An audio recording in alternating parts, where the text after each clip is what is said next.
Hello YouTube, I'm welcome to our 99th Unity 3D tutorial. So next tutorial we're going to break away from the shop even if it's not finished, but we will come back to it soon after because I have a big plan for next tutorial. So in this tutorial what we're going to do is like really loads of random different things for the shop. So if we look down so far, the last time we couldn't activate our sell button, which wasn't very good. So we're going to get rid of the sell button and the buy button here, and then just convert it to a normal if. So if we click the buy, anything in the buy inventory, it'll show the buy button. But if we click anything in the sell inventory, it'll show the sell one. So it should be really good, hopefully. There's something in my eye then. Attacking me. So now that we've done that, what we're going to do is make the quantity actually work. So up here at the moment we've got if the player, we've already got the thing. Yeah, if the player has enough money for one of them, then buy it. Correct. But then what about if we have quantity? So what we can do is if we get the buy amount text here, and we type var buy amount int equals parse int, and then buy amount text. So we've converted the amount text to an integer, and what we're going to do before that, we're going to type a little if statement. So if buy amount, in fact we'll do it after. So if buy amount is less than 1, so if it equals 0 or any minus, then it equals, then buy amount equals, I don't know, 1. Yeah. So basically if we go less than 1, so if we put a minus or a negative, it will equal 1. And we'll put an and or statement, sorry, so 2 lines. Buy amount does not equal, in fact no, leave that, we'll do that another time. I was going to check if it would equal an integer, but yeah. So we type that if statement, so if it's less than 1 it'll do that. So we can type 1,000,000 and it'll work. Well, not 1,000,000 because we put against that. Probably type 100 then it'll work, but yeah. So then it'll run this code, so if player's amount that money is more than player that buying amount, so we can get this now, and we'll type here var buy price equals that times buy amount. So quantity, so we have one quantity, so the money times 1 equals what it is worth, so 10. But if we get the money and then times it by, say we put 5, it'll be 50 because it'll times the quantity by it. So now we get buy price, and instead of doing this, if it's more than one item, we put buy price. And then we put in here, don't minus our player's money by that, we play buy price, and plus equals buy amount. Yes. So quick recap, we've now converted our text box to an integer, so say we put 5 in there. If 5 is less than 1, it's not, but then it'll make it equal 1 if it is. It converts it creates a new variable, I apologise, which gets the price of one item, which we've already got, and then times it by the quantity we've input, so say 5, so that'll be 50, say it's worth 10. Then if the player's money is more than 50 in this example, then minus the player's money by 50, and then increase the player's inventory of that item by the buy amount, which is the quantity, which is 5. So fingers crossed this should work perfectly.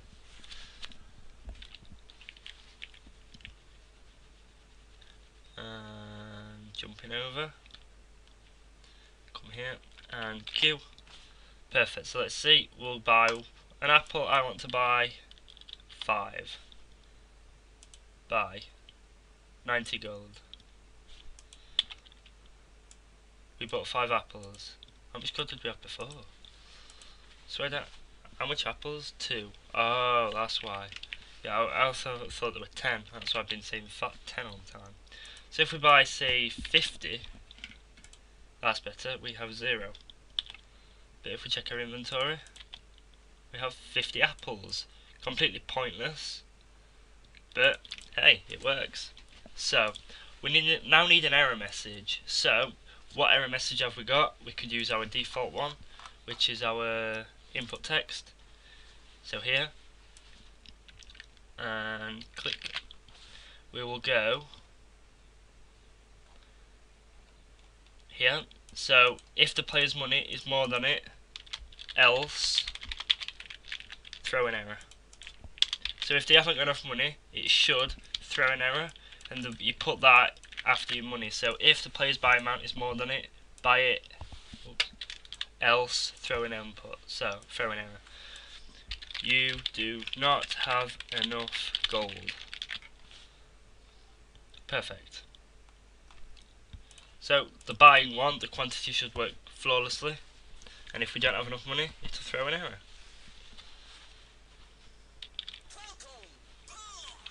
Didn't mean to do that. And say we buy some wood, we'll buy 5. We have 50 gold, buy 50 more. Perfect, buy some more. You do not have enough gold.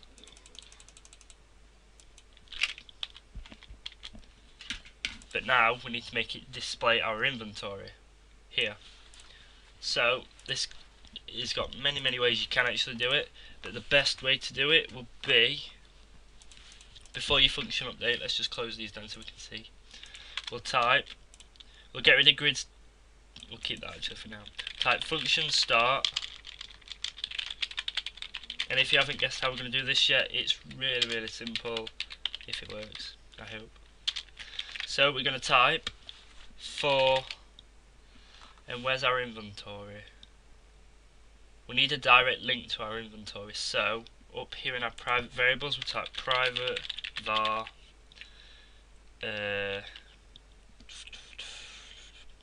player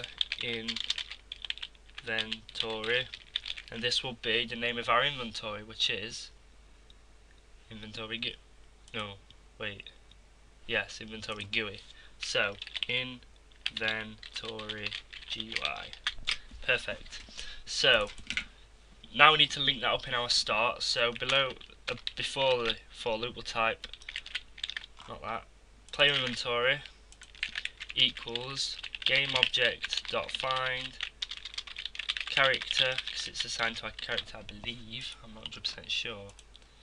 Character, if we find it, it will be player inventory. There, inventory GUI. So we need to assign that to a variable in our shop, and you'll see why in a minute. So equals GameObject character.get component, and then we type inventory GUI. Perfect. So for var I equals 0, I is less than player inventory dot, so if we go to inventory GUI, now where's our grids? Grids dot length, so it's less than the total grids you have, so it'll run a for loop for every single one, I++. So let's see, we need a cell grid, so cell grids I equals, I can't remember how to set this number, I believe it was equals new GUI content 40, I believe. Let's see. Cell grids, just note that line out, because if this don't work, then we messed up.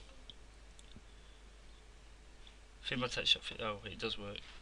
So what we're going to do is find our cell grids, which is not on there, on our female surgeon here. We'll set the cell grids to 0 for now. Set it to 0 for now. There we go. So when we actually run it, it'll fill it up automatically. Cell grids I equals player inventory.grids I. So as soon as this script starts, it might have to change it to awake. I still get confused with those two. It'll attach the character's GUI inventory GUI or GUI to the female text shop variable. Then here it'll run a for loop for every grid in that grids, and then set the cell as it. So we should have a long cell thing, hopefully. So let's see. Trying to get as much as the shop done in this tutorial, so we're not doing it next. we have an array out of range. Why? So let's see, 54 female test shot. So let's just run a print. So print I and print player I grids dot image dot name. So print the image name and we'll see where it returns.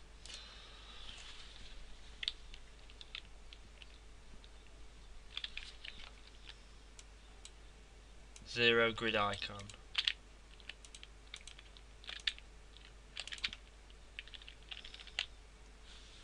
So it throws 0 grid icon then fails. I believe the reason it's doing it is because it can't access it because of the inspector. So private var, stick it on cell grids there, and let's see if it works this time. Inventory crashing it again, inspector crashing it again, yes, and boom, that's perfect. Q, perfect. Look at that, click click click click click click click click. Yes, we've got an error at the moment, they're too small, but if we were to buy, say, this, what we're going to have to do is put it into a function. There. That's a bad place to put it, that. Instead of calling it start, we'll call grid make. Yes, grid make, I like that idea. And we'll paste this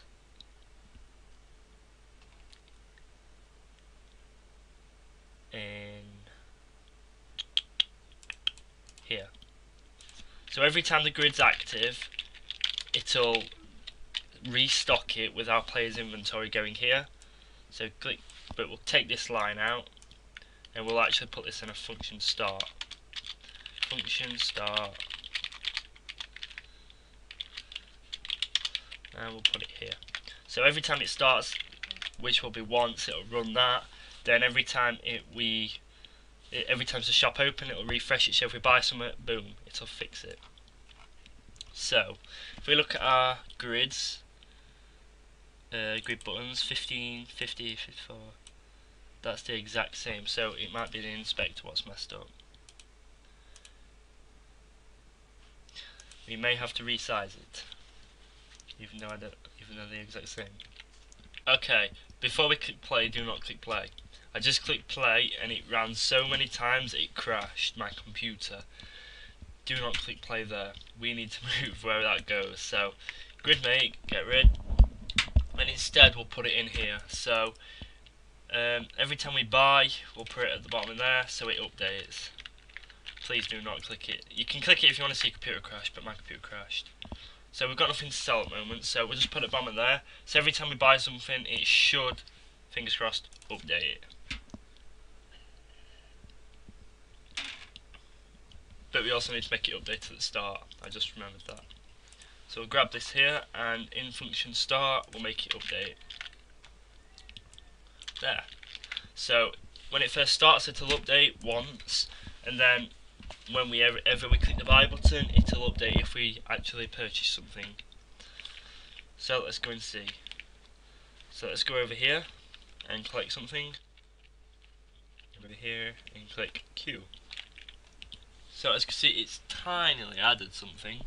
So if we get our cell grids and just beef them up, on nearly 2,000. Oh dear, do not put 18, it's too small. So 1,800 seems to cover it nicely, and so does 54, or so 55 in our case. So 55, 1,800. So, oh dear, fatal error there. I'm not going to click that because it'll shut Unity down. So we'll go up here and we'll find cell grid buttons, 0800, 55. Not 0800, what am I on about? So now I have no idea how long this tutorial is going to be, soon as I'd quit it, but yes, so I'll stitch them together so it's one tutorial. Perfect, so we have nothing, and there is more than nothing there. So we need to make that auto adjust, which we'll do another time. So let's see, buy something, and we'll buy 3, buy.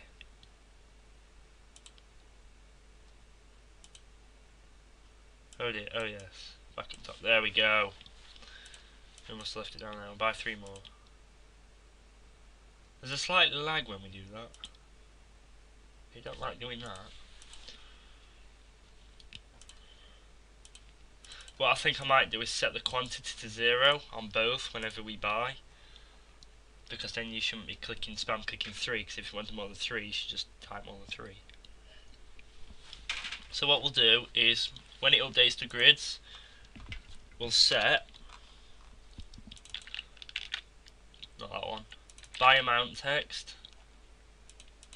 equals 1, and sell amount text equals 1, 2. So every time we click it, it should do that. And then what we'll do is we'll increase the size of our grids. Q. So let's see, this is far too small, so if we go and get cell bar other,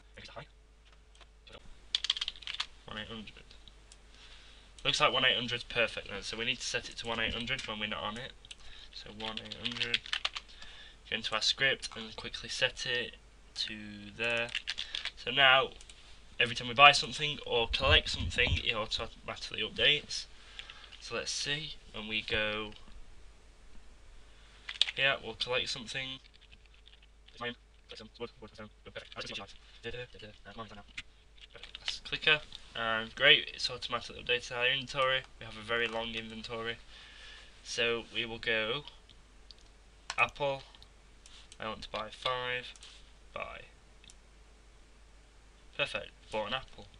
I want 2 arrows at the bottom, but we'll fix that another time. So let's buy some more wood, we'll buy 5, ka-ching, and we've got 7, did that work, buy, yes. Perfect, so we've got the buying working, all what's left is do the selling, and that should be rather easy, I believe, I hope. It's just in case you go in the arrays right. So, if we hide these here, and our GUI, so we have our buy and our sell there, correct? Then here we have buying and selling. So, that's sellings, there we go, selling, so we can see what we're looking at. So every time we buy, in fact we can just put this in the buy section, it'll be far easier. There. And get the sell one and put it there. It's only buying and selling no more. Perfect. So for sell, blah blah blah here. So if we copy everything in the buy button and we'll paste it in here, we just need to make sure we put everything correct. So this can all come back there. Perfect. So we can never say you don't have enough gold because the player is selling, so that's fine. Item ID. So we've got the item ID here for the buy grids, so we'll change this to sell grids and sell grid. Most of this will be just renaming it. So sell amount, wherever it says sell amount, we go like this. Sell amount equals passing by sell amount text. So convert the item ID from the sold grids, but it's called sell for us. For the amount we sell, get the quantity. If it's less than 1, put it as 1. Sell price equals player inventory dot blah blah blah item ID times sell amount. So get the quantity of the thing we will make. And for if the player's money is more than that, we don't need that. So if you want to your shop to have a limit, say they have $100 or gold, and every, I don't know, 5 minutes they get more gold, put it in here. So create something. In fact, I want to do that. So in here we'll type above here private var female tech shop money int equals 100. She can have 100 too, because we can. So in the buy grids here, what we'll do is when we buy something, instead of minusing the buy price, plus equals buy price. So she gains money while it takes away from us, and same again in here is she loses money where we gain it. But yeah, so in here, if female take shop money is more or equal to buy price, which is sell price, so our total over our total, if she has more or the equal money to what we want, increase our money by that and decrease her money by that. Put inventory item amount plus minus equals sell amount, that one. Yes, so it decreases our inventory. Then add it. We don't need to add it to our inventory no more, but we do need to update our inventory. So that should work perfectly, and we'll put else. Now we do need that error back in. We'll tap else, and then we'll make her speak as if she's talking to you. So instead of saying you don't have enough gold, we'll put I do not have enough gold, as in she can't buy it off you. So that should work. I'm just seeing if there's any more glitches in it. I don't think there is. No, that should work. The only glitch, yeah, what I wanted to do was show the user how much money she has, which we can do later. So Q, perfect, let's see. So we seem to have struck a glitch. Retry. Format exception, input string was not correct form. So it doesn't like it when we click a blank one. We may have to run against that. Okay, so it's not liking that for some strange reason, even though the actual it's not in there, but okay. Never mind then. So I'll leave the tutorial here. It's partially fully working if you don't click the sell button yet. Don't click it yet. We'll fix that in the next couple of tutorials. Sorry that I'm leaving you on such a cliffhanger, but it's going 20-30 minutes long nearly, and I'm quite puzzled at the moment. But we'll figure it out later.